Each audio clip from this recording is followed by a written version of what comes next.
This is rule number 3, man, on being successful after incarceration, man. This is probably one of the most important rules, but also one of the most hardest rules to abide by. And what's crazy because I agree. as convicted felons who done time in prison, this should be one of the most easiest rules for us to abide by. Myself and himself have both did 10 years or more in prison, and we lived below, way below our means the whole time we was locked up. Ain't got no choice. But for some reason, when you get out, people find it hard to continue to live below your means. You ain't going hungry no more, my boy. Time to go get this food. Listen, man, the rule is live below your means. Live below your means. There's 2 parts to this rule, and we're going to get to why. Of course, live below your means don't live paycheck to paycheck. Oh, man. You pay for the necessities. You pay for the food you need for the week, and you ain't out here just splurging all your money on groceries and stuff. Because one of the biggest wastes is people throw away so much food, bro. Right, People throw away so much food. People might spend $1,200 a month, $1,200 a month on groceries, right? And throw away $400 of it because guess what they do? Go out to eat.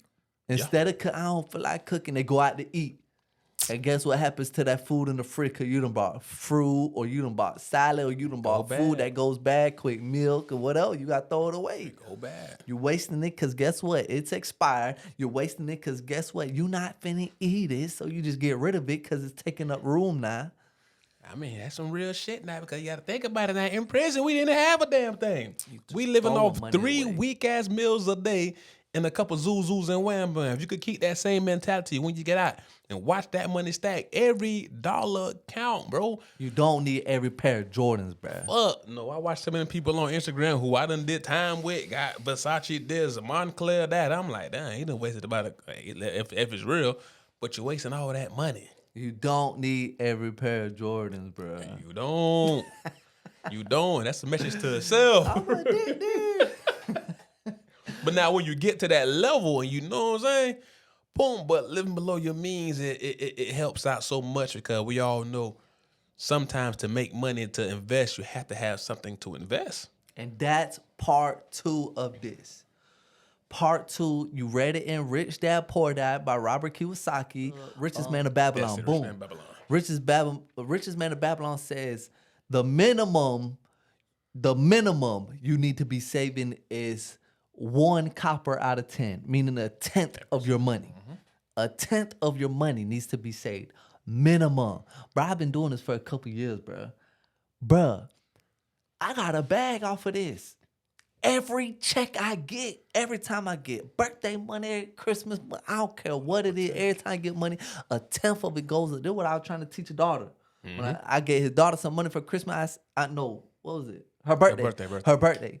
And I said, listen, man, 1/10 of this money needs to go up and you never touch it unless you invest in it. That's it. That's it. For real. And bruh, the reason why they say pay yourself first, because this literally was like he was going in.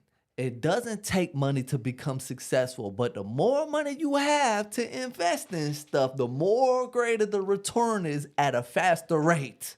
I'm telling you, man. Because getting out of prison, you ain't got a raw network, a bunch of millionaires that's just going to open opportunities and doors for you to just succeed immediately. You don't know these people. Hell no. You ain't got the strongest support system. Majority of people getting out of prison have 0 support system. So you got to get it. So forget them shoes, man. Forget them clothes. Yeah. Sacrificing, living below your means, man. Can you understand? It's the difference between being up than being really up.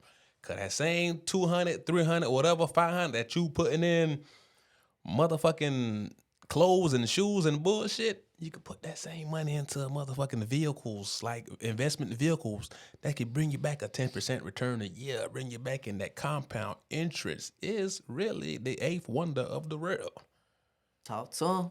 They not capping when they say that. I'm like, with your IRA right now, the average person could only put in $7,000, which is pretty significant.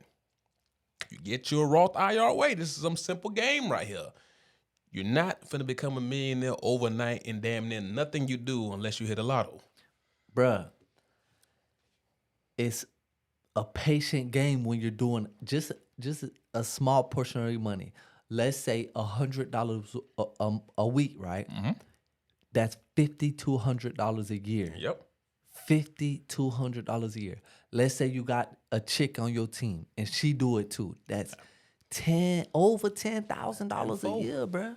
Over 10,000. Now 3 years go by. You got 30 racks off of $100 a week. You tell him you can't? Come on, bruh. 30 racks in 3 years, and it's a nine. Also, imagine if you have that 30 racks. Cause I'm a firm believer. I don't believe in just putting money in a saving account. I don't like my little bit of cheese just sitting in a saving account, catching what that 0.03 whatever APY a year type shit. I'm not with it. I'm not a fan of it because as the prices go up, that money loses interest. Yeah. I'm a firm believer in investing. I love stocks. I love the Roth IRA. I love ETFs. I love index funds. I love those things. And the ETFs and IRAs is literally, up until this date, is almost annually, historically catching from 7% to 15% returns a year. So I don't know what 15% of 30 racks is.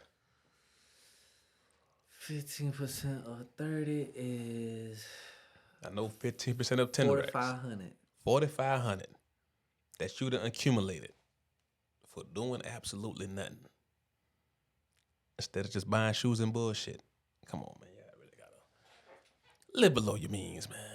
Live below, even when you get there, don't have yourself running in a rat race, especially us as convicted felons. Because once we get stuck in that stupid-ass race again, you know what we'll revert to? Back to our old ways to try to keep caught up. Don't worry about what the next man got going on, how up he is, how down he is. None of your business. Worry about yourself, man.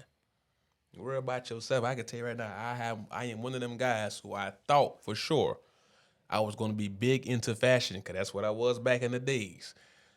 Now, man, if you catch me out anything besides an anime t-shirt on, that cost me $9 in that Straight day. up.